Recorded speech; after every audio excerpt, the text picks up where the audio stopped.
Good evening, good evening, good evening, good evening. TGIF out there in the world. From the Channel 9 studio, this is Sports Chat Mr. 33. I'm he, Mr. 33. And as we always do on a Friday, we come out blazing, talking about the SmackDown that occurred on that night. So we're going to go right into that. So we started off with the champ, who is now Drew McIntyre. Well, he's been Drew McIntyre, successfully getting his victory in at the Rumble of Sami Zayn. He starts to come out. Cody Rhodes attacks him ASAP. Cody ain't even let him get to the ring.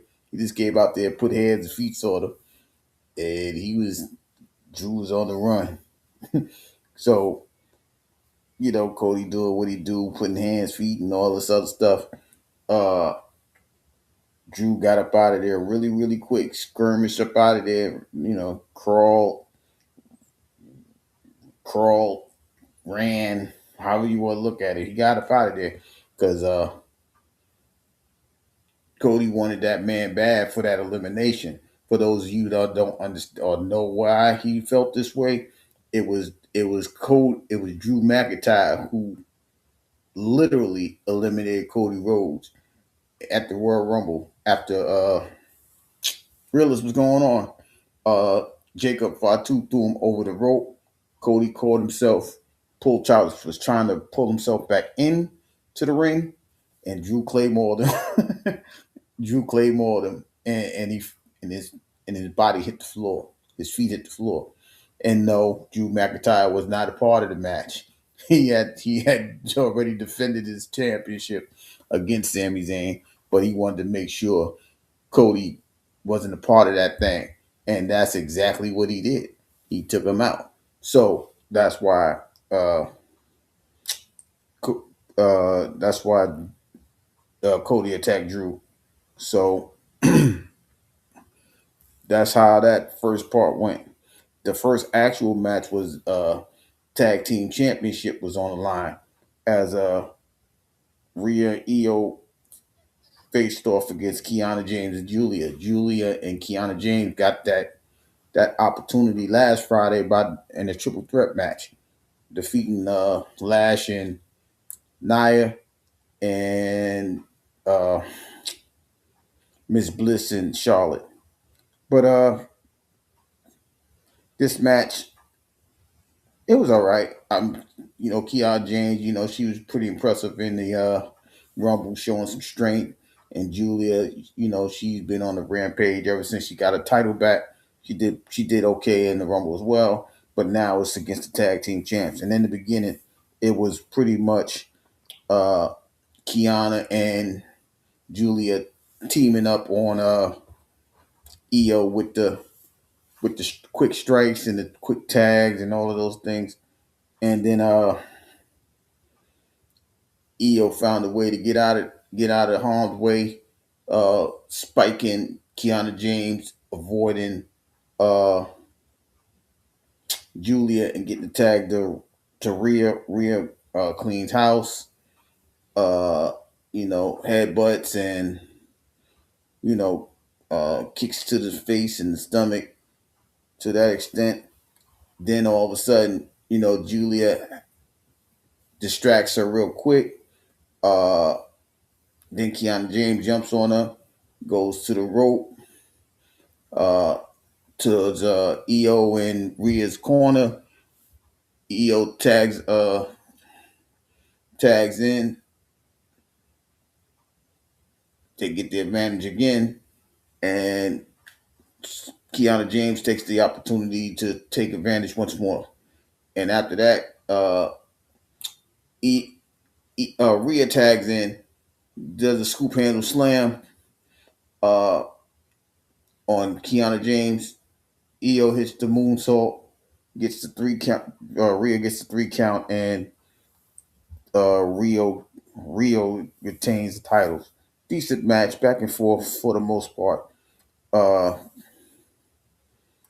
you know, but that doesn't mean that Julia and Kiana James didn't put up a decent fight. It was pretty decent as long as Rhea didn't get that hot tag and take the momentums.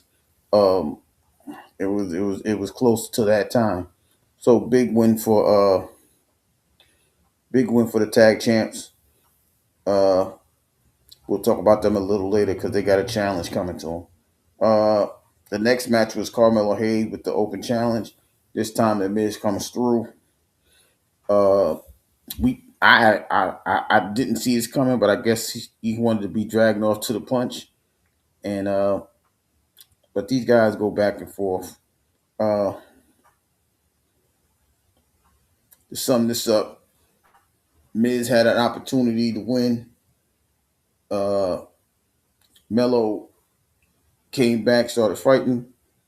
Then Miz started to take control. Miz tried to hit him with the skull crushing finale.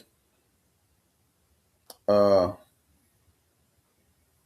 Mello turns it around and he hits his finishing move.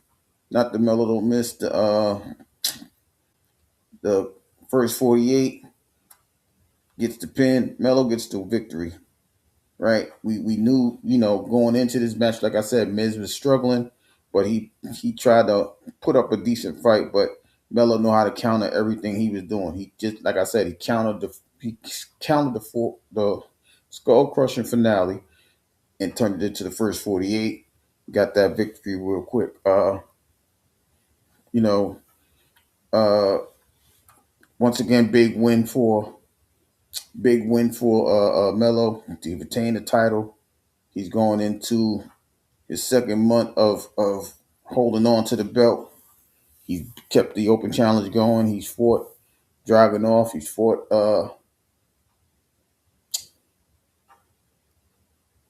the Miz. Fought a couple other guys.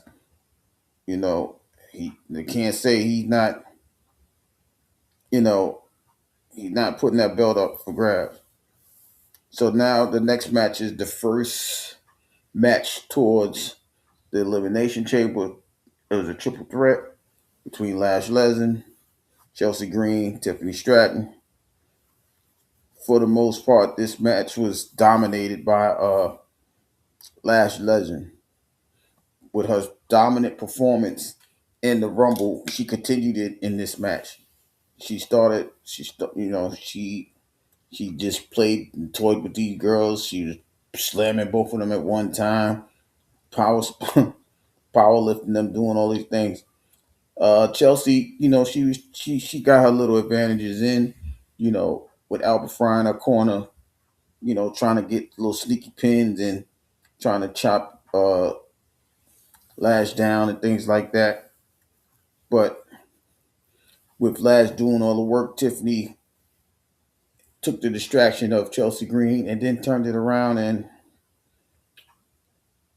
took the advantage. After Lash got hammered by a move and was rolled out, uh, Tiffany hits the prettiest moonsault and gets the 3 count. So Tiffany Stratton is the first participant and winner of the elimination chamber matches, meaning she's the first to gain a spot. It will be 6 spots. So I'm guessing it's going to be 3 from SmackDown, 3 from Raw. Tiffany Stratton is the first one to get that uh that opportunity. I forgot who. There's another match next Friday. I gotta look into it again. I gotta check it out and give it to you next week. But I mean, give it to you this week. But big win for Tiffany. A lot of people thought she was still injured from what Jay did to her, but she came back, number 30 in the Rumble and kept it going here, and she got the victory. So good win for her. Uh, Kit Wilson. Kit Wilson, he bad. He came out on his little promo and said, yo, it's toxic. All them nasty, sweaty men, and that's toxic. He's on this little toxic masculinity trip. Then he says, anybody that was in the Rumble who wants to fight, please feel to come do so. And then that music came on. It was Obafemi. I'm glad Atmosphere is not here because But Over Family came out, and I don't know if you want to call this a match. This was like a domination. Over just threw him into the corner, did three little uh, European uppercuts with power, and threw his body to him at the same time. Picked him up, slammed him, and then picked him up and power bombed him pretty much. I forgot the name of his move, but that's pretty much what it was. Quick 3 count. Uh, Obafemi defeated Kit Wilson. Now, I'll speak about this later too because we see Oba was on Raw earlier on Monday destroying the War Raiders, and now he's on SmackDown fighting Kit Wilson. So I don't know if he's I don't know what brand he's on, but he out here just like Rilla say, he whooping ass and bullying folks. That's exactly what he did. He he made he made so little light work of Kit Wilson. It was a crying shame. It really really was. That wasn't even a match. So in the back we see Truth and them talking about what Obafemi did. Drew bumps Truth. Priest like, yo, listen, man, you got enough problems on your hands. You need to step off and go handle your business. And he goes back out to the ring, which leads to the next segment. So he goes out to the ring again. And then Jacob goes out there and pals on him. Uh, I felt bad for Drew tonight because everybody want to kick his ass. They was on him tonight. So Jacob is pouncing on him, doing all this. Now, we know after this, the referees helped him get behind the ring belt, the ring, the score, the bell keeper area. They like, yo, you gotta get out of here. They trying to get you. And Drew squirms up out of there. Now, the funny part behind this is, as with Cody, well, I forgot to tell you when Cody did it the first time. Uh, Nick Aldis tells him, "Listen, you want to get your hands on him, you got to go through this like everybody else. You got an elimination chamber qualifying match next week." And he like, all right, I'll be here. So he sent them home, and he did the same with Jacob after they chased Drew up out of out of the ring again. So he told Jacob the same thing, like, listen, you got to keep your hands off him. You want your opportunity. You got a qualifying match next week. Uh, he like, all right, I'm a dog walk his ass. And that's how he leaves and tell him he got to go home for the rest of the night. So then we got the Tama Tonga Shinsuke Nakamura match. Uh, I ain't gonna lie to you. This match was kind of dry. You know what I mean? It was really dry. But Tama started off dominating the match. Shinsuke with the little strikes and the kicks and things like that got the momentum. As soon as he gets the momentum, the MFTs, which was Tonga Loa and JC Mateo interfered. They distracted him. Uh,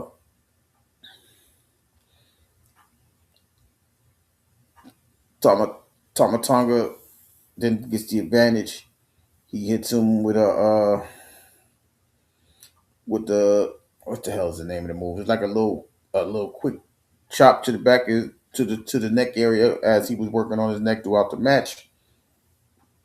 I forgot the name of his finishing move, but whatever the name of the finishing move was, he hit him with. I don't start me the line. I don't know, main family something. I forgot what that shit meant. Yeah, realist. He just didn't want to call it a bloodline, so he just said MFTs, and that's what it was. So Thomas Tonga gets the 3 count and defeats Shinsei Nakamura. Uh, it like I said, that match didn't even matter. Then we had a situation. Liv Morgan came down to the ring, talk about she got a decision to make, and her and Raquel, you know, started talking about the decision that they were going to make, but they was talking about they got something to address. Then Jade comes down to the ring. Uh, she confronts them like, "Listen, man, don't pick me because I'm a." She pretty much said, I'm gonna beat your ass if you pick me, so don't pick me." And then she asked Raquel, "What the hell you looking at?" Right? And so they fussing, beefing. Nick Aldis is in the ring with them, and then Jordan Grace comes in. So Jordan Grace comes in, uh, like, "Yo, man, when she tells Liv, if you put this belt up against me, I'm a I'm a beat her. Then you might be facing me in WrestleMania." Liv start laughing at her. Liv is so disrespectful. She laughing at everybody with that little uh dangerous slap. And then they say like, "My 33 brother, what up though? What's going on with you?" And then so Liv is talking, and they both like, "Shut up, bitch!" They just start arguing and stuff. And all this was like, "All right, well, since you talking so much, Liv, y'all might as well have this match." So they turned this into a tag team match, and the referee gets down there. The the Judgment Day jumps them too. They turned around. Jordan and oh god, Jade. They turned around. They turned it around, throwing both of them girls to the rope. They powerbomb. They not powerbomb. They oh god, they slammed both of them. I forgot the Arn Anderson slam. Spine buster. They spine busted them, and then they roll out the ring. Uh, then they start the match actual 1-on-1, and they both take their turns on Jordan Grace. Jade comes in. Uh, Jade actually accidentally kicks Jordan Grace. She's like, "Bitch, get out the way! You in the way!" And then Raquel tried to kick Jade and kicks Liv Morgan as Jade gets out the way. Then it's a 1-on-1 thing. They sitting there, they circling the ring, arguing and beefing. Then Jordan comes in, makes Raquel hit Jade. Jade falls out the ring. Jordan, her little self, got a small package. I still don't know how Jordan got. Well, I know how Jordan got the small package, but she got the small package roll up and got the 3 count. So Jordan Grace actually pins Raquel Rodriguez and gives her tag team the win for the night. And she's looking at her like, "Yo, this is crazy. Like, you feel, you won this one, but So then they go into the back and make this match. So now Jade is going to be fighting Jordan Grace for the belt next week on SmackDown. So SmackDown already has a list going on. They got a couple matches going on. Like I said, I got to give y'all the information going forward. And then the main event was Randy Orton versus Aleister Black versus Solo Sikoa for the men's first participant in the qualifying match. Drew got, but before all that, Drew finally gets to talk, and Drew telling everybody people got to step up. Uh, he tried to make SmackDown look crazy, pretty much. Roman. He said, "Roman, good for you. You picked the guy you wanted, but for the guys in the locker room, y'all can't let them talk about us like that. Like he's trying to turn to a baby face, but like nah, we can't let them talk about us like that. I'm gonna hold this belt down. I'm gonna start punishing you people because y'all don't want to. Y'all making us look bad, pretty much. And then once he stopped talking and heading towards the back, whoop that trick came on. He said, "Let me talk to you. You worrying about the wrong people. As I come down here and watch this match, you need to be worrying about me." You know what I mean? And then Drew told him, "Listen, you ever interrupt me again, man, I'm gonna take those lemon pepper steppers and shove it up your ass." That's what he told him. And I'm like, that's crazy. But anyway, so they bring out the match. They got Solo in there. They got Drew. I mean Solo. Oh my god, I forgot. Oh, Aleister Black and then Randy. So for the most part, this was really about. I mean, Aleister Black was a part of it, but Aleister Black took a lot of the blows. Right, Solo worked on him. Randy worked on him. Then Randy worked on Solo. Then Aleister Black got a little opportunity, but they got him up out of the ring and they started punishing him some more. Uh, Randy comes out of he goes out into the outside, punishes everybody's doing a little fake suplex on the table with both of the guys, rolls in, works on Aleister Black some more. Uh Aleister Black rolls in, hits him with an RKO, goes Aleister Black rolls out of the ring. Uh Randy goes out there and works on him a little bit more. Solo's back in the ring, getting himself together. Uh so Randy rolls in the ring. He's looking at Aleister Black. Solo's behind him, getting ready to hit him with a Samoa spike. Randy didn't even turn around. He set him up for the RKO, hit him with the RKO, and gets a 3 count. So Randy Orton is the first male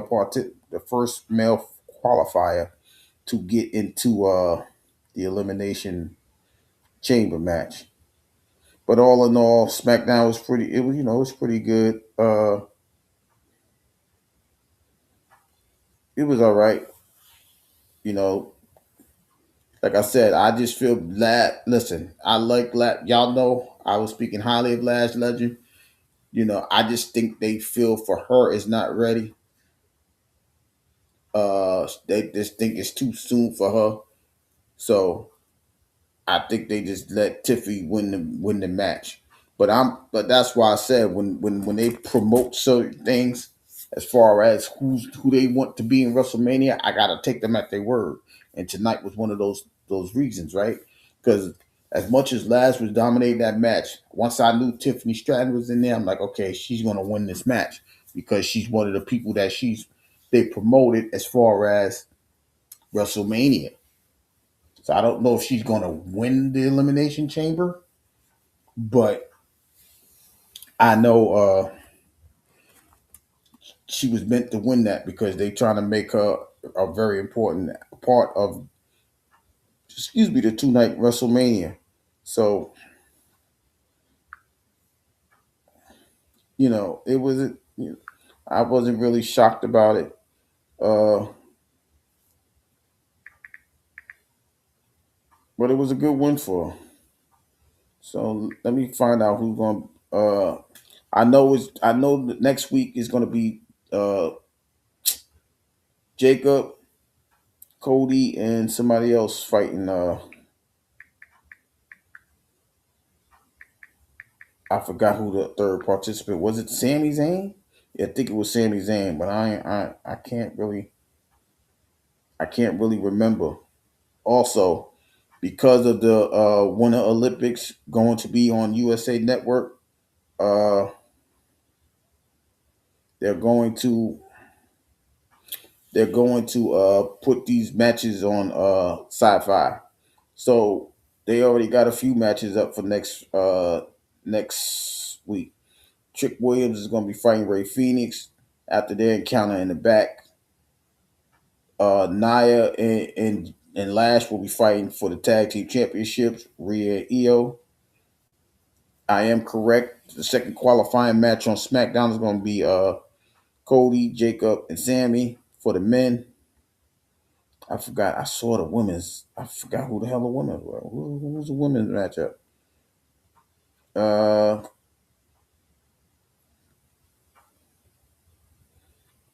did I say Jordan Grayson? I said Jordan Grayson. What you call it? And Jay for the belt. So those are the matches. They're gonna have another women's match. I can't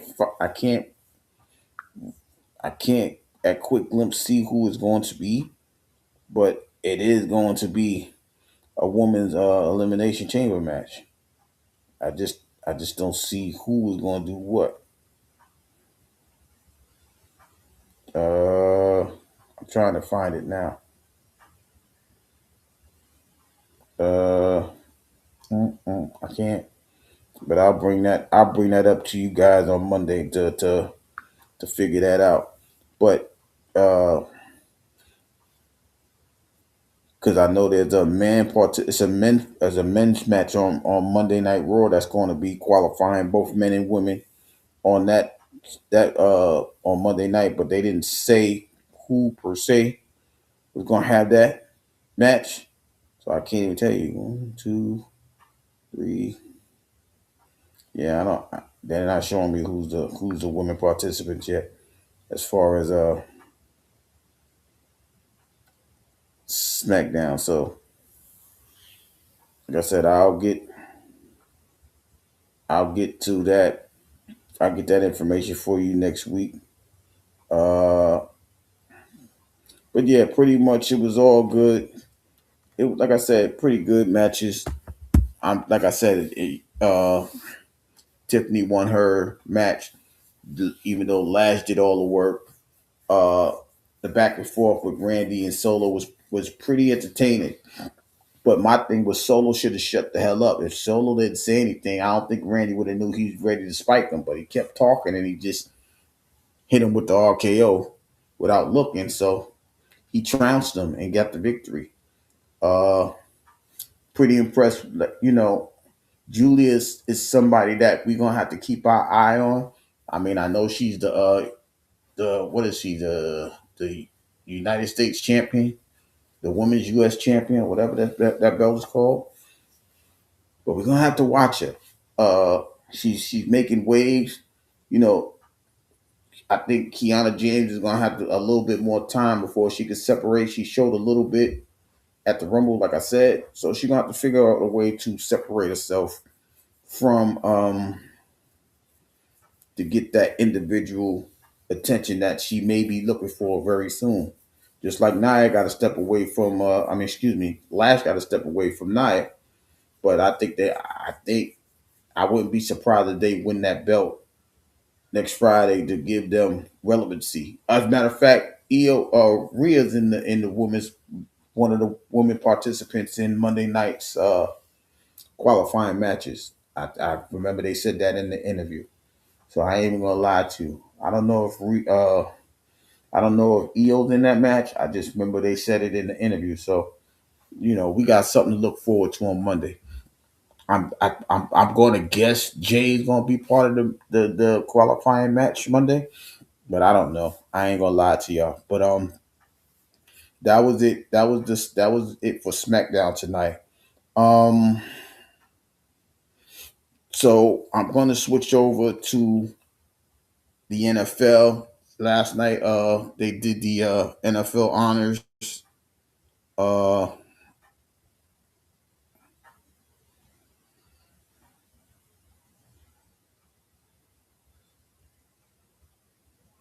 and because they did the NFL honors, um, they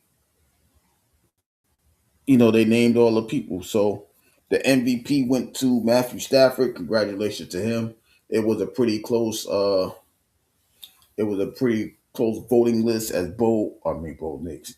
Drake May was second second with 361 votes. Matthew Stafford had 366. So congratulations to him. Mike Vrabel was the coach of the year. They gave the assistant coach to Josh McDaniels. Uh, Jackson Smith and Jigba was the offensive player of the year. Miles Garrett, as I think better had done, was defensive player of the year. The offensive rookie of the year was the wide receiver Taterio McMillan from the Panthers. The defensive rookie of the year was Carson Swessinger, the linebacker from Cleveland. Christian McCaffrey was the comeback player of the year. Uh, the Pepsi rookie of the year was Tyler Show. I didn't even know what that was. Uh, the protector of the year, meaning the best lineman that they picked, was Joe Tooney from the Bears. Bobby Wagner was the Walter Payton Man of the Year. Christian McCaffrey got the Service Award the Salute to Service Award, and the air ground game was Drake May, Christian McCaffrey, and Jackson Smith and Jigma all won that. Uh, and then they go into the Miles Garrett was the sack leader. James Cook was the rushing leader. Uh, they named the Hall of Famers.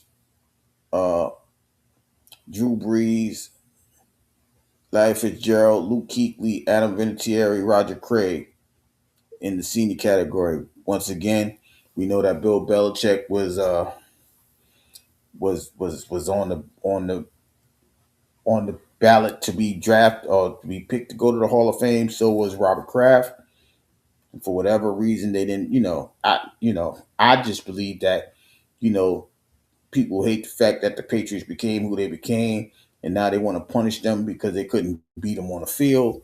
So, all right, we know because everybody with sense is going to say, well, Robert Kraft, when he brought the team in the '90s, he went to all those Super Bowls and got six of them. He should be first ballot, but of course that didn't happen, and you know they didn't do they didn't let him do what they needed to do.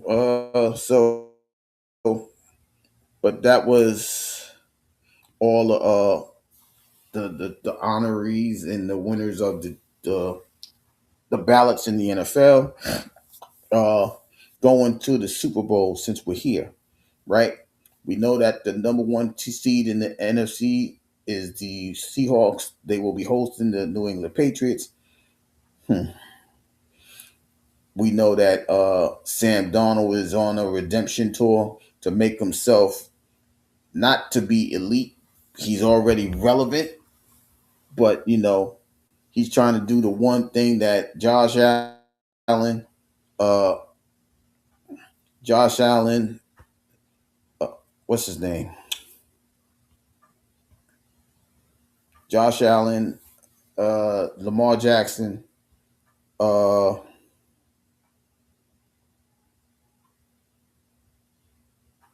who else was in that draft? Was it Baker Mayfield?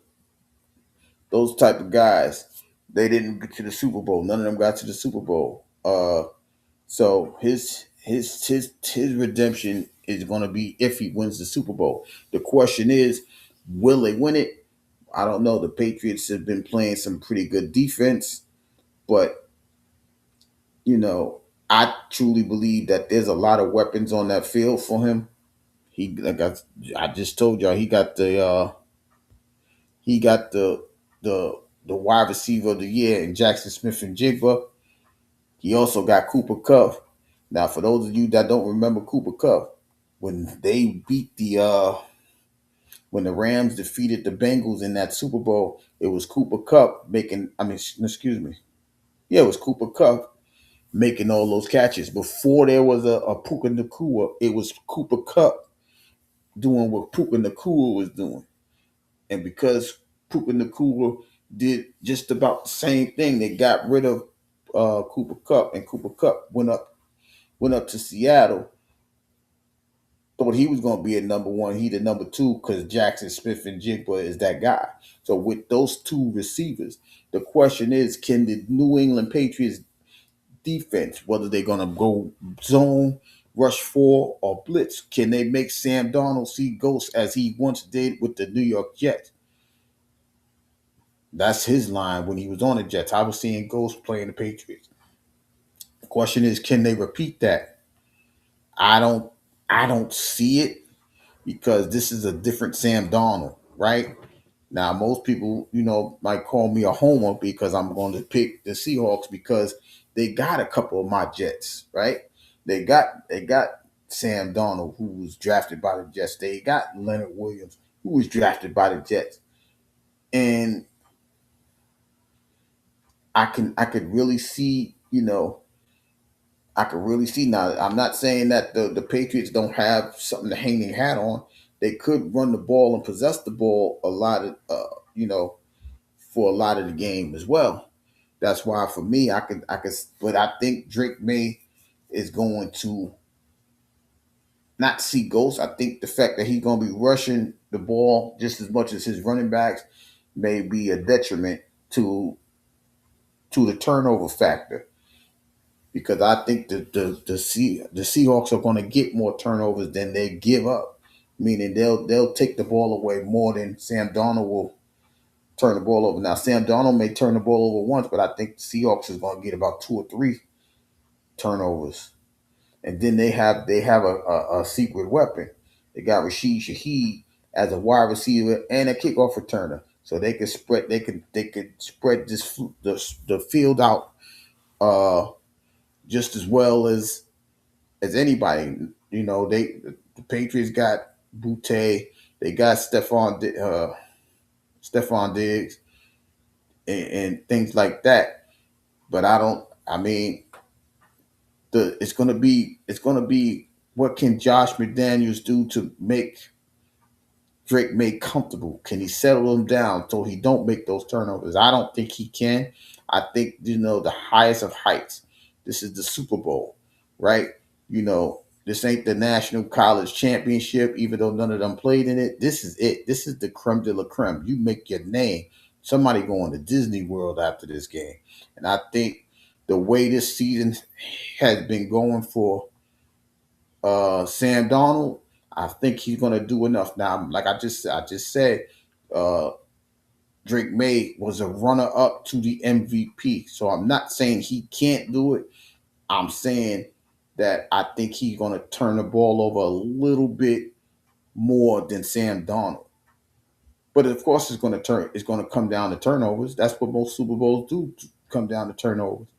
But if Sam Donald could keep himself composed, if Sam Donald could not turn the ball over. You don't turn it to the 12 o'clock Cinderella man, right? He'll be fine. And like I said, because his weapons are well, Jackson Smith and Jigma, I believe, is better than anybody on the Patriots. Their receiver core as a total, in totality. And I think Cooper Cup is the second best receiver on the field tomorrow, right? So I'm gonna go ahead and pick these. I'm gonna pick the Seahawks to win. I want to say 20.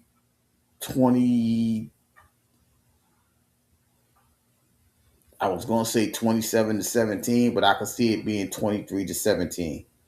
I can see that as well. So,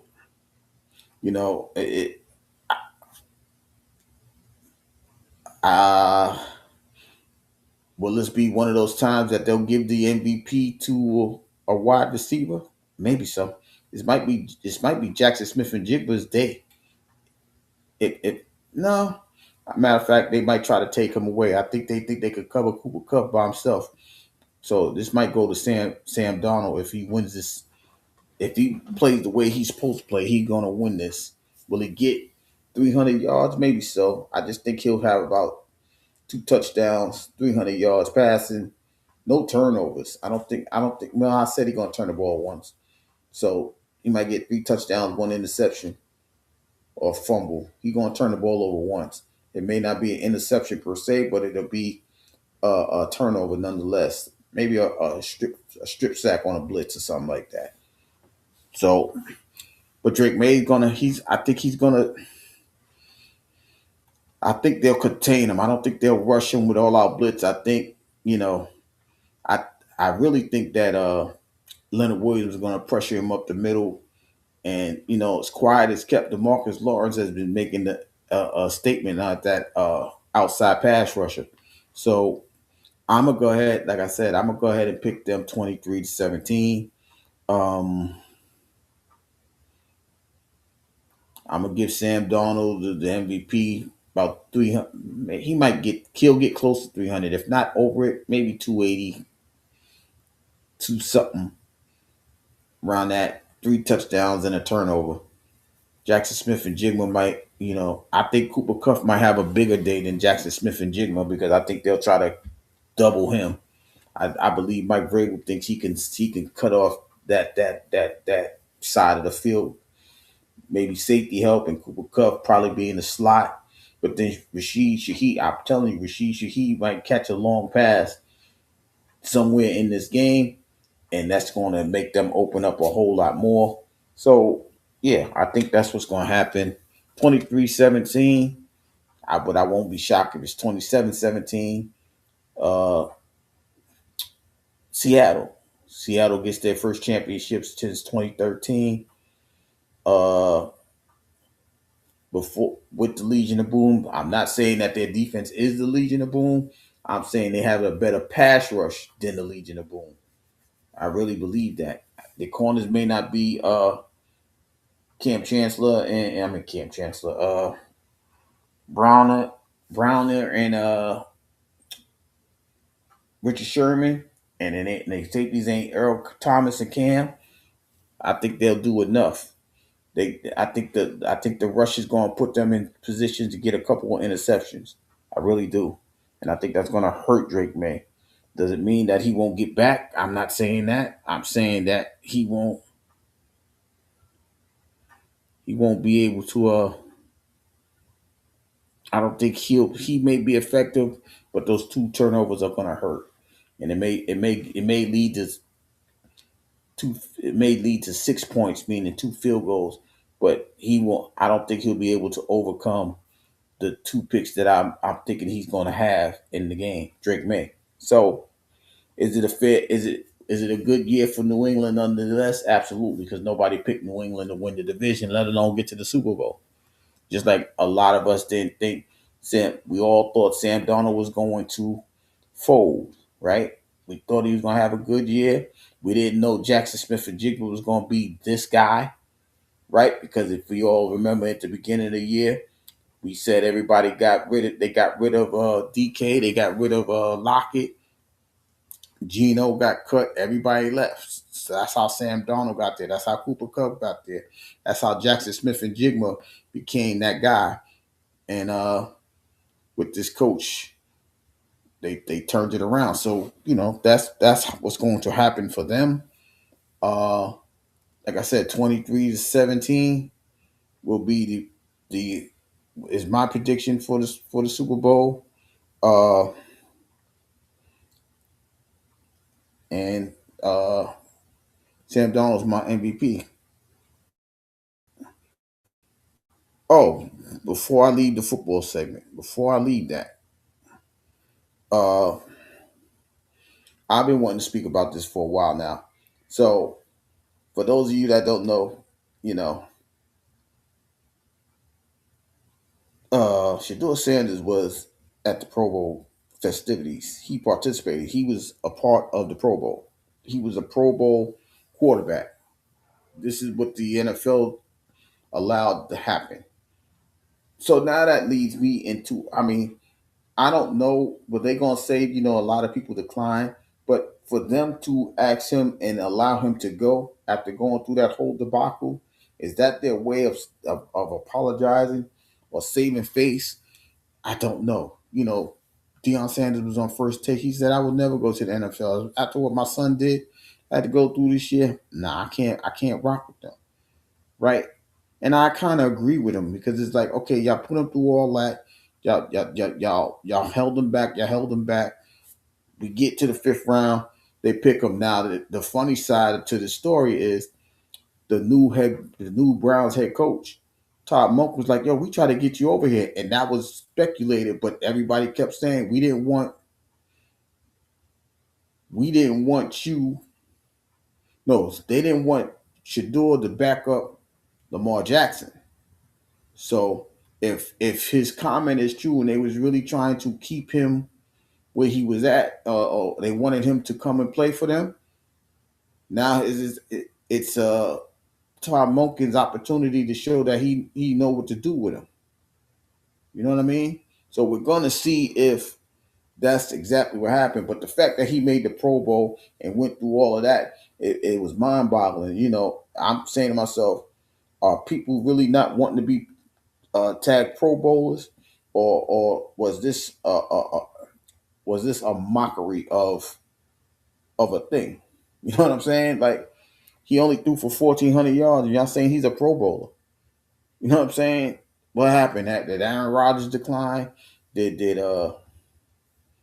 C.J. Stroud decline? We know Herbert must have declined, right? Uh, who else? You see what I'm saying? It just don't make any sense that these guys went through all of that and then turned around and did that. You know what I'm saying? So it was kind of mind-boggling for me to see that and go through that. And with that being said, because Joe Burrow made the Pro Bowl, I believe this year. So Joe Burrow made the Pro Bowl. Shador Sanders made the Pro Bowl. How the hell did Kevin Stefanski get a job? How did he get a job? And he had two Pro Bowl quarterbacks and then got fired. He had two Pro Bowl players. He had two Pro Bowl quarterbacks. He had the Defensive Player of the Year, and he only won 5 games, but he immediately got a job in Atlanta. I mean, maybe I'm tripping. Maybe I'm reading too much into this thing. It doesn't make any sense to me. But a guy with all of these Pro Bowl players on a losing team, does this it has to be an indictment? Oh, am I? I mean, somebody tell me if I'm wrong. Somebody tell me if I'm tripping. Because if you got 5 Pro Bowl players, you got also the defensive rookie of the year. So you got all of these guys on the one team.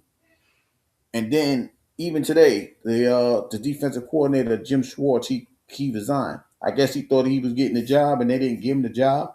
So he's like, man, I ain't staying here. Then, I mean, I did all this. I thought I was getting the spot. He didn't get the spot. You know what I mean? Uh, so he resigned. But doesn't that leave a bad? Shouldn't that be a a demerit against Kevin Stefanski? Shouldn't this be a strike against him? Because at the end of the day, he had all of these people. He had two quarterbacks that made the playoffs and did nothing. Didn't do nothing with them. So it's like, wait a minute, there's got to be something wrong with this.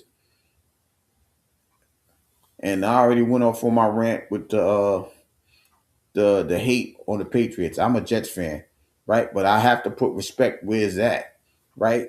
The man Robert Kraft came in, brought the team in the '90s. He did everything possible to he got them to a Super Bowl like right after that or right around that time. The Bill Parcells era, they went to the Super Bowl. Uh, then after Bill Parcells, they got Belichick. Belichick leads them on that first 3 Super Bowls, and then all the NFC, AFC East championships. That's not on the owner. The owner did he did it his way. He didn't spend trillions of dollars. He didn't pull a Jerry Jones. So for him to not make the Hall of Fame on the first ballot because y'all think well he's going to get in there eventually. Give the man his flowers right then and there. Stop waiting to he gonna get in there eventually. No, get him in there now if he deserves it. His resume. So what y'all gonna do? Y'all gonna wait for him to get another Super Bowl and say, "Damn, we should have put him in." If they win the Super Bowl, y'all gonna look retarded. Y'all gonna look goofy, and then you didn't put Belichick in for the same reason: Spygate, Deflategate, all this other nonsense. So I'm very interested to see what they're gonna do with Tom Brady. If Tom Brady don't get in, y'all know it's a bunch of hate. But now because so many people are talking about it, they may just let him in, which is still an indictment because he got all the power and all of this other stuff from the coach, who was Bill Belichick. But y'all didn't want him being the first ballot Hall of Famer. So to me, that just doesn't make any sense. Um, it's just weird to me. Like I said, with success comes hate. No, there's no other way to put it because the man won 6 Super Bowls. All right, he did cheat, but he didn't cheat in all 6 of them. Right? He lost to the Giants a couple of times. He lost to the Eagles. That's 9 Super Bowl appearances. What other head coach can say they made 9 Super Bowl appearances? Tom Brady went to 10 Super Bowls. The last one, of course, was at Tampa Bay because Belichick thought he was finished. He had to prove him wrong. But hey, 9 of them was with the Patriots. The greatest come okay, just the greatest comeback in Super Bowl history alone. Right? The 28-3 debacle with the Falcons let them come back and win that. Well, did they cheat that? You got to give the credit where it's due. They came back from 28-3 with y'all haven't said that they cheated yet in that game. Right? Matt Ryan playing out his mind, Julio Jones, they got the lead of leads, 28-3. Turn around and lost that.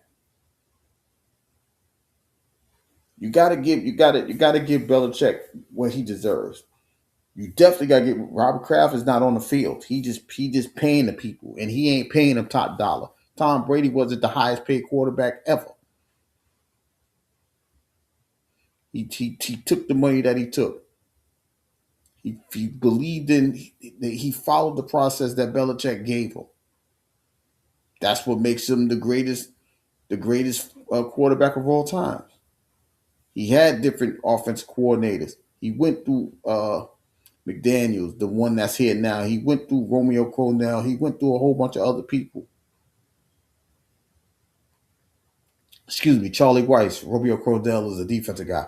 Charlie Weiss, Bill O'Brien, like people like this is you gotta put respect on their names. You gotta put respect on that franchise.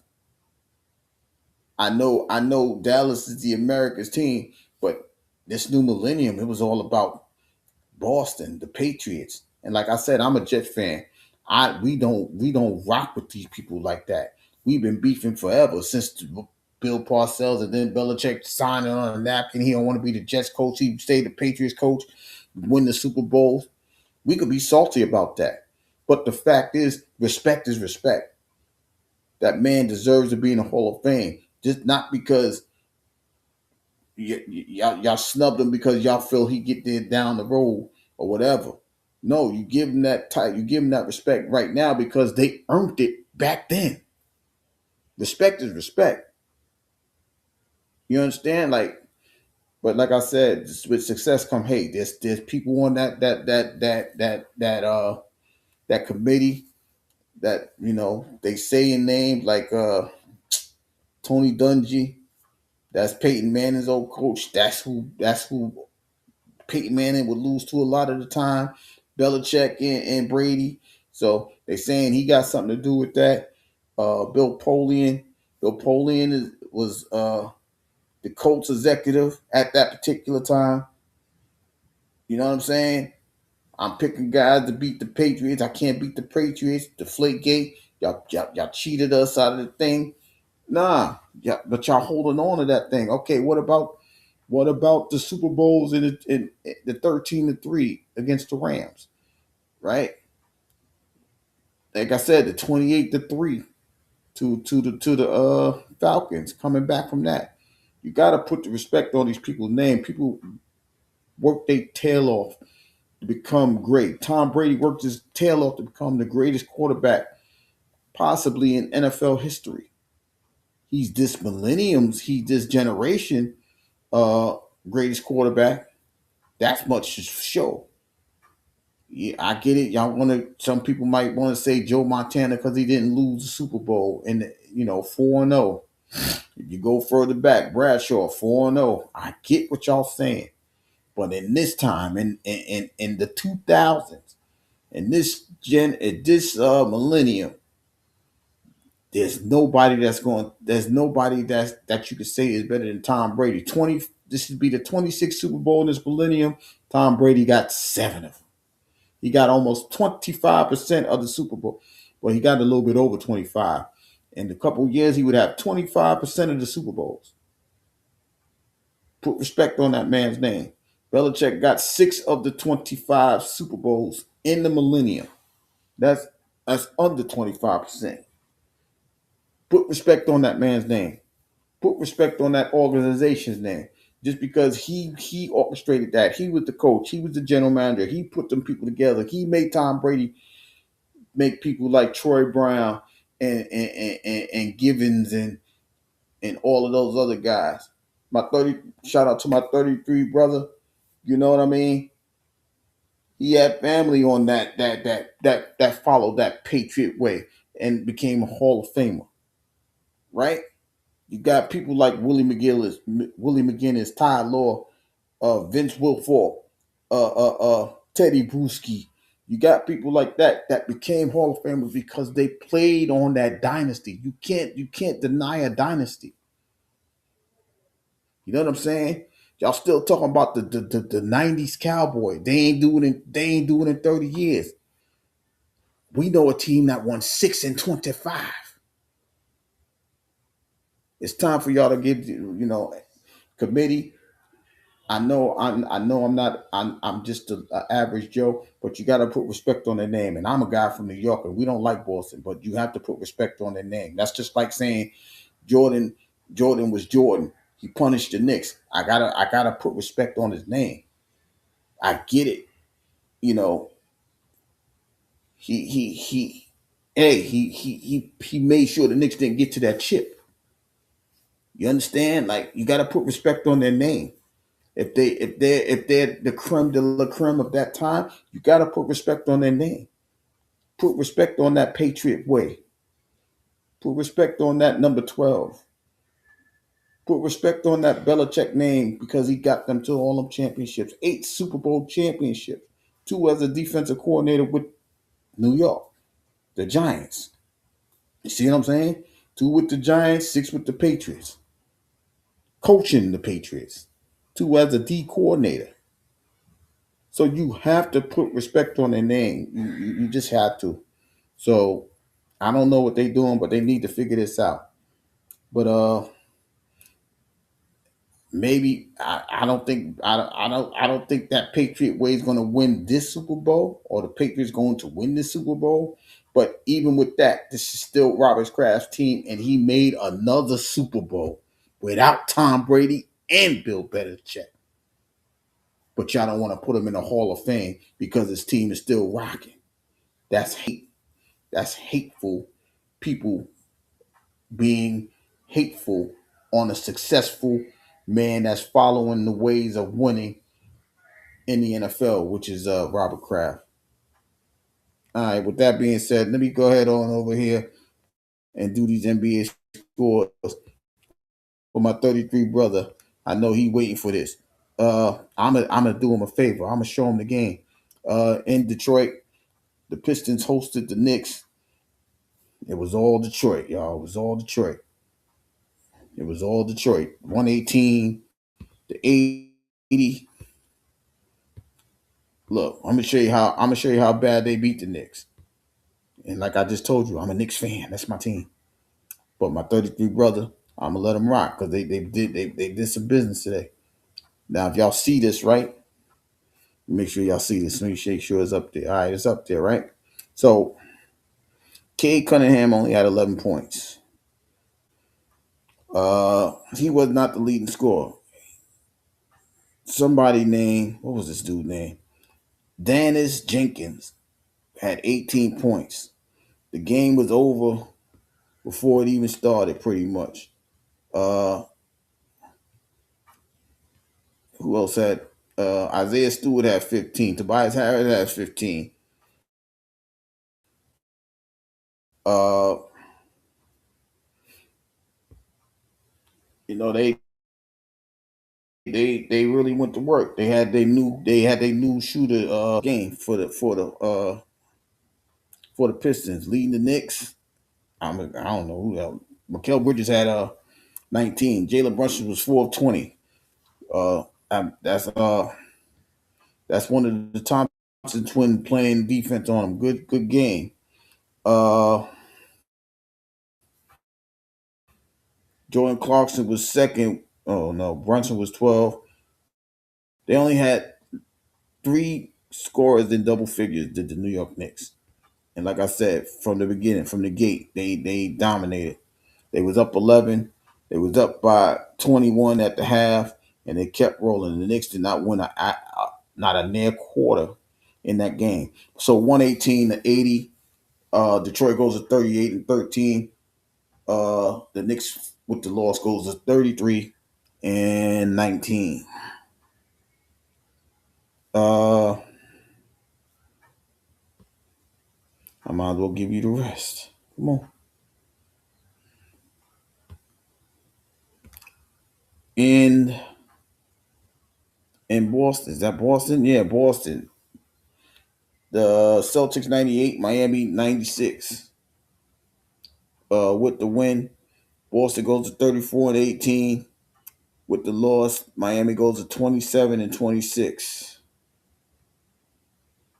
Uh, in Minnesota, the Timberwolves host the Pelicans. The Pelicans 119, the Timberwolves 115. With the win, the Pelicans go to 14-40. With the loss, the Timberwolves go to 32-31. 32-21, excuse me. In Milwaukee, the Pacers host the Indiana Pacers.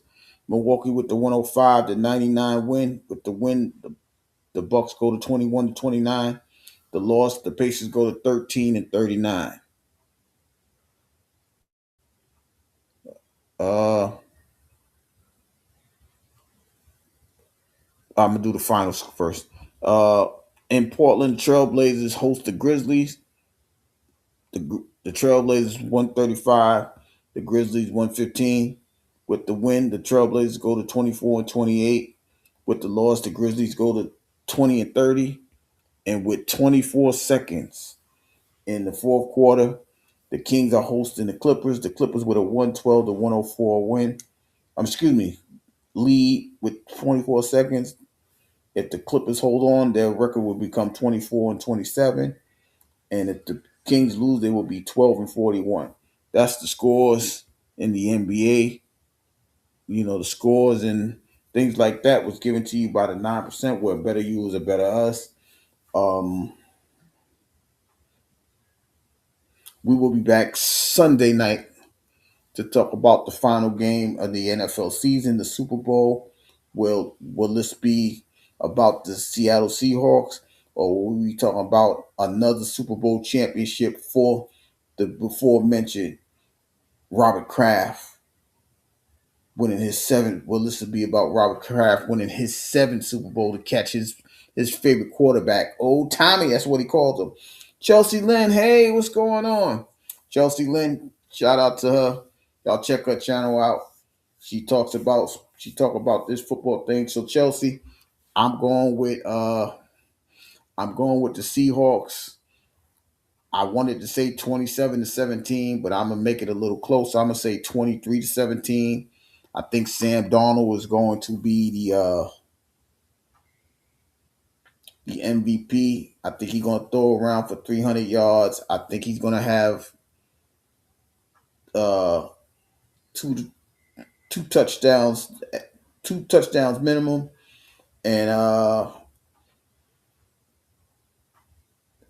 I think he's gonna have like a turnover. It may be like a fumble. It may be an interception, but I think he's gonna turn the ball over once. I just think that Drake May is gonna turn the ball over more than Sam Darnold, and I'm a guy that, if you turn the ball over more, you'll lose the game real quick.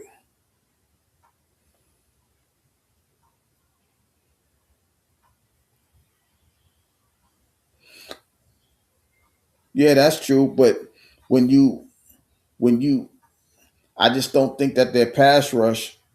I don't think that the Patriots pass rush is going to do too much. And then also, I just think that the Patriots receiver core is not as formidable as Jackson Smith and Jigma and Cooper Cup. So that's why I'm going with them. It will, like I just said, I think it'll be a great thing if Robert Kraft win his seventh Super Bowl. I think he will stick it to them even more if they win the Super Bowl, because he didn't get the Hall of Fame nod, you know? And while that may be true that Sam Darnold does lead the interceptions, uh if that, like I said, if the Patriots win, I think it'll stick it. I think it'll hurt them more, because damn, we ain't put this man in the Hall of Fame, because eventually he's gonna get there. Instead of giving him his flowers for winning six Super Bowls in the millennium already, he has a little bit under 25% of the Super Bowl wins. Now, if he win this one, he's gonna be close to he's gonna be over 25%. He might be close to 30%. right? Because if you win 7 in 26 years, you see what I'm saying? That's over 25%, and that'll be a bad thing. And I don't know if the NFL is ready for that either. So you know, I know a lot of people is pulling for him because it's really more about Sam Darnold redemption. Is because he had to go through the trials and tribulations of going from team to team, and somebody believed in him. Like he had 14 wins, and they said, I'm not rocking with you, and I'm not rocking with you in Minnesota, and they went with a guy that don't even that didn't even play a whole season yet. And they just said, hey, we don't trust you, Sam Darnold. We're going to give this to J.J. McCarthy. And I'm like, how? But okay. And I think this is more of a redemption for him than anybody. And if he wins, that's going to leave a lot of pressure on the Baker Mayfields, the Josh Allens. Well, Josh Rosen's not in the league anymore. Lamar Jackson, those type of guys. Because y'all are prominent, right? Well, Josh Allen and Lamar got three MVPs, but no Super Bowl appearances. He outdid them this year than all of them together. So it's just something to interest. I just posted a video on my channel. Someone asked me my thoughts on Mike Tomlin. What are your thoughts on Mike Tomlin? To go on where? To Mike Tomlin, he's just tired. I just think Mike Tomlin's tired. I just, doing something soon, doing the same thing for 18 years, and but he might be seeing the decline of his offense. So I think he trying to, I need to step away, so somebody else might be able to jump in and revitalize the offense. I don't know if Mike McCarthy can do that because the offense will be the same. I got you. I got you. I'm going to watch it. Um, I I don't think Mike McCarthy runs the ball enough, so I don't think they're ready to do that. And if Aaron Rodgers doesn't come back, I don't think he's a quarterback whisperer, right? Because he had two of the greatest quarterbacks, but only got one Super Bowl to show for it. So I don't think he fits the bill as far as that. But I think Mike Tomlin just wanted to go ahead and sit down. I mean, he's in his 50s. He get to see his daughter, do the gymnastics and things like that. And if she goes to the Olympics, he ain't he can go over there and watch her in 2020. Well, they're gonna be in America, LA probably. So he could probably go over there and watch it. So he might be just chilling out for that. You know how I feel. Right. And that's what I'm saying. They just keep recycling things, right? Like even with that, right? I don't want to make it sound political or racial, right? But doesn't Byron Leftwich have a Super Bowl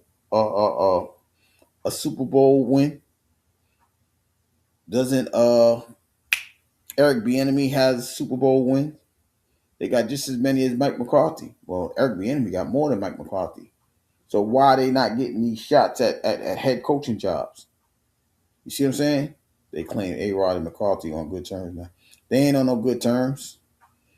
They ain't never gonna be on good terms because he's not. Aaron Rodgers is looking for someone that's going to lessen the load for him. We seen all the dinking and dunking he did this year, and if he ain't running the ball, he gonna be under pressure even more. So that's not a good fit for him because he's not a builder. Mike McCarthy's not a builder. He's one of those people that he inherits teams.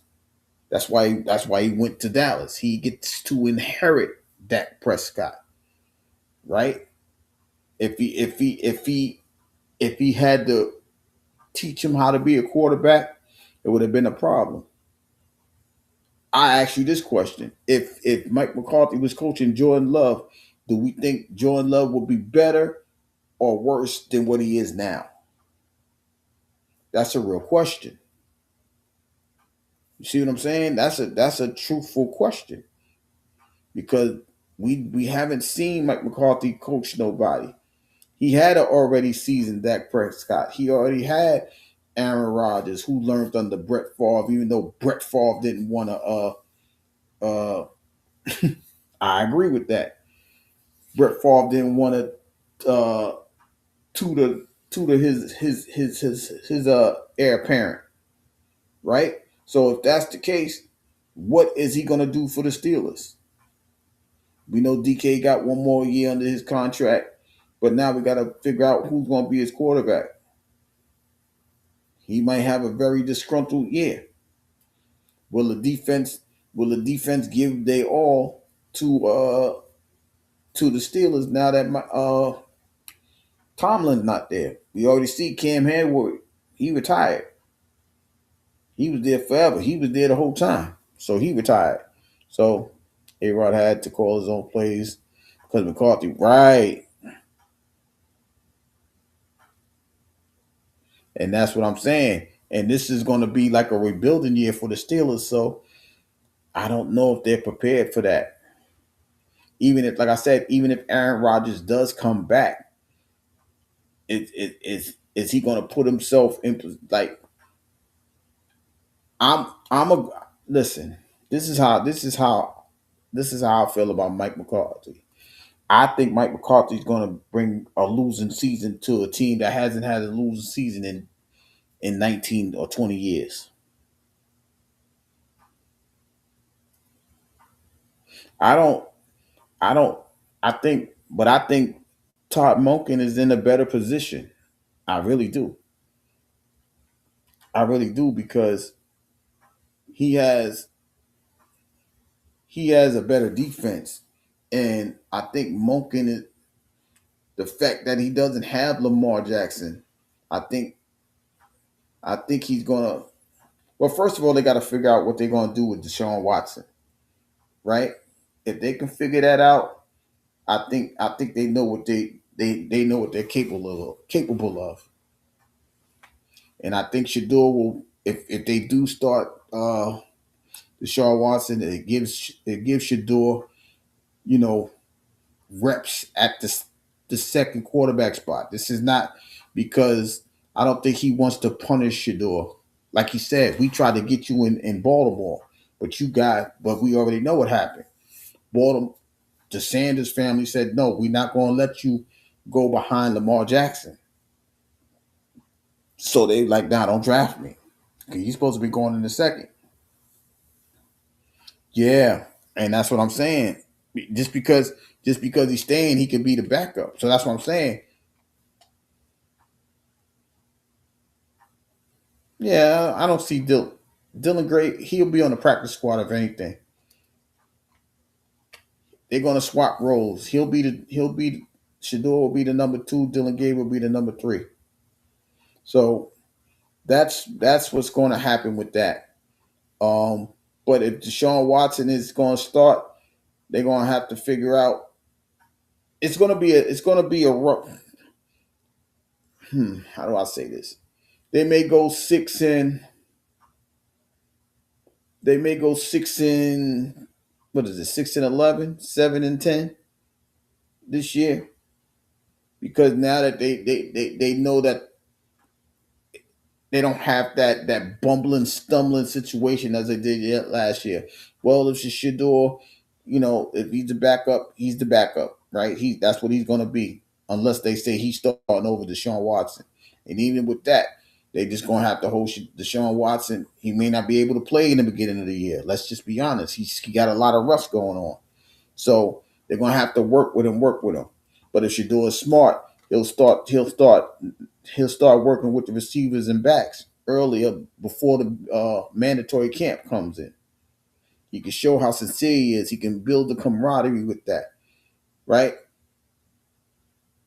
And go from there.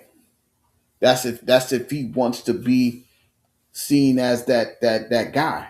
All right, he gonna work with them in May, and then we go to the mandatory mini camps and work there, and then work at the voluntary camp, and then we go to exhibition preseason in August and work there, work the 3 games and figure out if we got the cohesion. Monken might open the book up a little bit more, but they'll probably start drafting linemen this year. Let's see what they do in the draft. If they get some top notch linemen, they'll probably put them in there first, and they'll probably get like a tackle, not a tackle, yeah, tackle, because the guard is inside. So they'll probably get a tackle and try to sign another one, and then work with some wide receivers in the middle rounds. Maybe get a quarterback in the middle of the round. Who knows? You know what I mean? But it's all about what they do. I just think Monken is going to try to put his quarterback in the best position, even though he didn't do that with the running game in Baltimore. You see what I'm saying? He tried to make Lamar, be that MVP, but they forgot they had Derrick Henry. So it might be a different era in Cleveland because they don't have that running back. They don't have a Henry, but they got some pretty good, decent running backs that can get you a couple of yards, and then you could play action pass off of that, which may help Shador even more, or Deshaun Watson, whoever's the quarterback. I just think he got a little bit more to work with, and than Mike McCarthy. Mike McCarthy don't know what he got to work with yet, so he gonna have to figure that out. But it's definitely gonna be interesting in the NFC North. You still got to worry about Cincinnati, right? They still got Joe Burrow and Jamar Chase and T Higgins. They still got those guys up there. But what can they do with that defense? Can the defense be secure? See what I mean? Can they get some defense up there to where they don't have to score 40 points, and they can actually play some time control, time of possession game. But they ain't been the same since they let Joe Mixon go. To be quite honest with you, they've just been aerial assault. So but it's going to be interesting in the AFC North anyway. So it's not even going to matter. I think Shador is good, but he needs to develop under a veteran quarterback. Yeah, he may. That's what I'm saying. So he may have to. But what with Deshaun Watson being there, and if he's not ready to go, he's not going to be able to develop. Now, if Deshaun Watson is ready to go, he might can learn a couple things from Deshaun Watson. You see what I mean? So, and Deshaun, what is he about? Was he technically? I want to say he got about 6 years in, 7. I think he's a little older than that. We came in like 2019, so this would be about his fifth year because he ain't played for 2 years, roundabout. So he would be the vet, and I don't know what he learned behind Joe Flacco. Like Jalen had Joe Flacco for like 10 minutes, so I don't know what he learned from Joe Flacco. But you know, we definitely gonna see because if, like I said, if Aaron Rodgers is gone, they ain't got no backup quarterback. I forgot who's the backup quarterback. Was it Mitchell Trubisky? I forgot who the backup quarterback in Pittsburgh is. So yeah, but it's definitely gonna be interesting going forward. I like I said, I just can't wait to get to next year. We gonna do the fantasy league on this channel. I don't know if you do that, Chelsea Lynn, on your channel, but we gonna try to do one this year. I started late last year and I ain't get it up there in time, so we'll probably like I said, I'm gonna start talking about that in the summertime and put it out there. If people want to join, that's great. And we all think we general managers. We all think we can build a team. So now it's time to put pen to paper, and it's gonna be free. It ain't gonna be we doing this just for sole entertainment purpose. So then we can come up here, we can talk smack, we can do whatever it is we do. We think we the John Lynches and the Bill Belichick's, and we can build our own team. We're gonna see if we can do it ourselves. So when we have these fantasy leagues, when this fantasy league occurs, anybody's welcome. You welcome as well. So we're gonna see. We know what we're talking about. We gotta sit this guy down. We gotta play this guy. We should play this guy. We should play this defense against this quarterback. Okay, cool. We're gonna see. But that's what we're gonna do this year on this channel. Um, but I'm excited. I'm excited. I'm sad at the same time because this was definitely a year of turnaround. This was a year of turnaround. The Patriots, the Seahawks, right? The two teams in the Super Bowl, turnarounds, right? Neither team made the playoffs. The Patriots only won 4 games. They won 13. Now they're on their way to the Super Bowl. Uh, the Seahawks just turned everybody around. Like I said, get out of here, Gino. Get out of here, DK. Get out of here, Tyler Lockett. Now they got a whole new quarterback. They got a superstar wide receiver that nobody saw coming, and now they're in the Super Bowl. Uh, we see the Carolina Panthers make the playoffs. We've seen Caleb Williams give his team a division that nobody thought that he was going to win.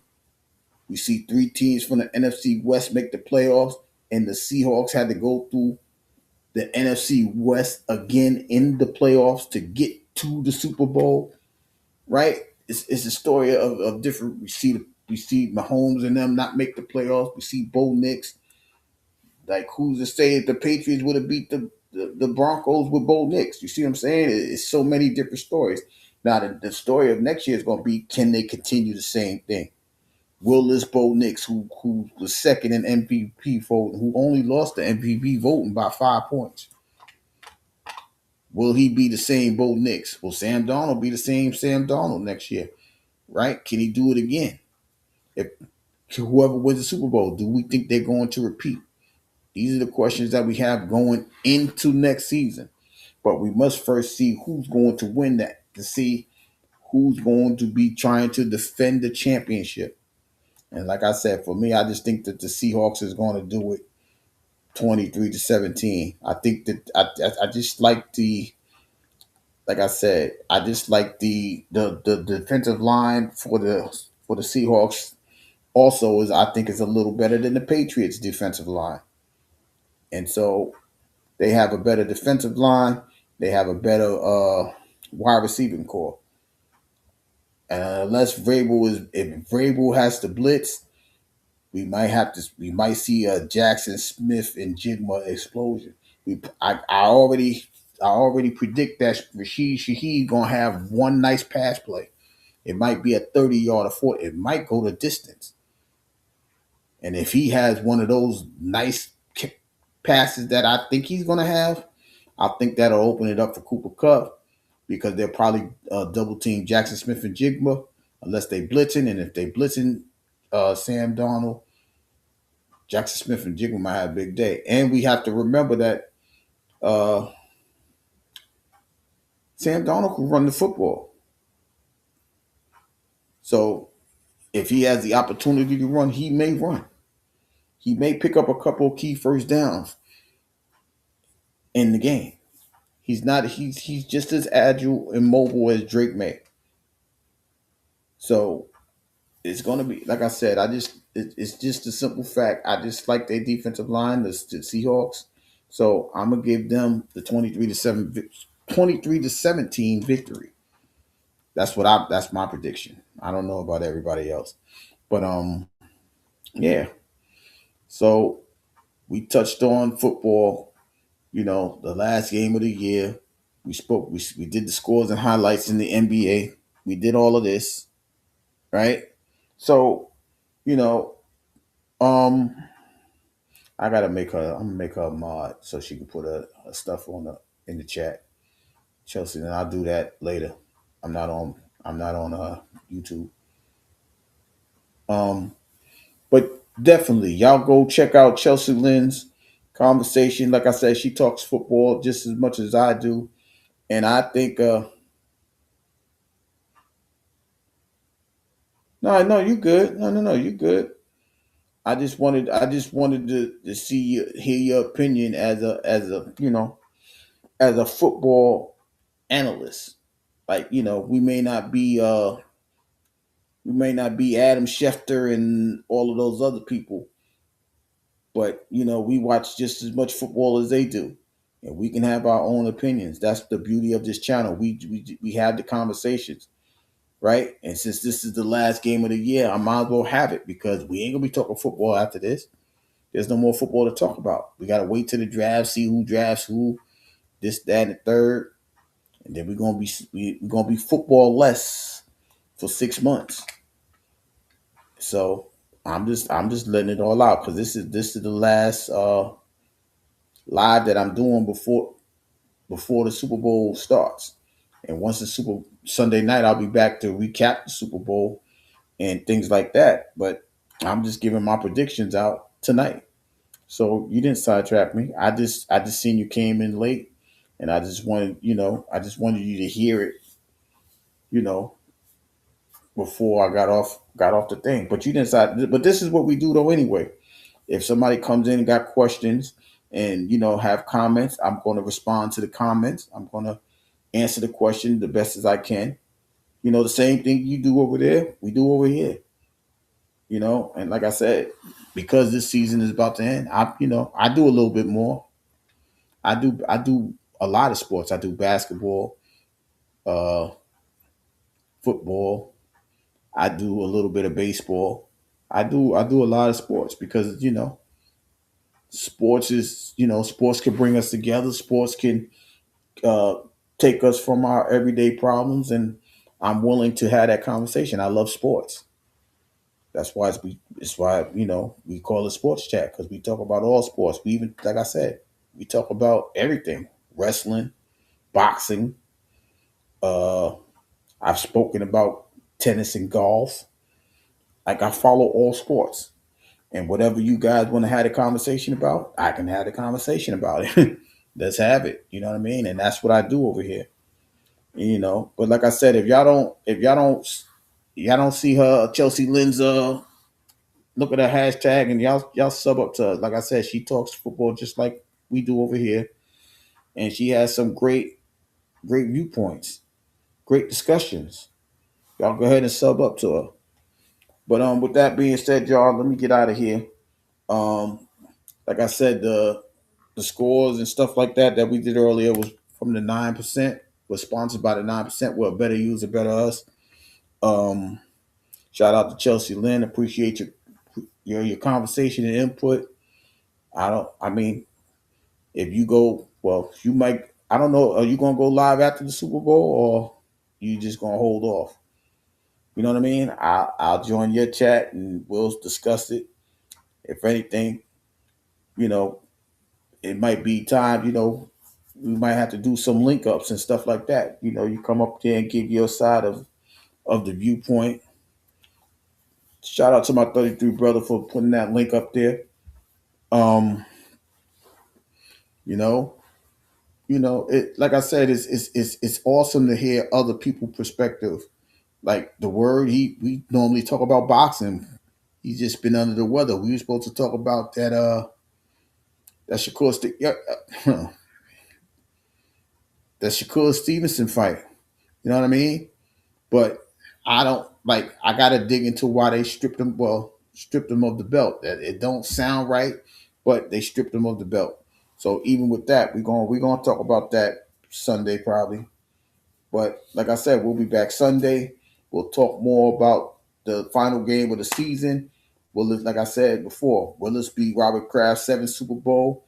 Will this be a beginning of a new dynasty in Seattle, or redemption of a dynasty, or a new dynasty in New England with Vrabel and not Belichick, with Drake May and not Tom Brady? If that's what it's going to be, we'll talk about it on Sunday. We talk about we do a little UFC. That's when me and Word had a conversation. I'll let him lead because that's what he participated in once upon a time.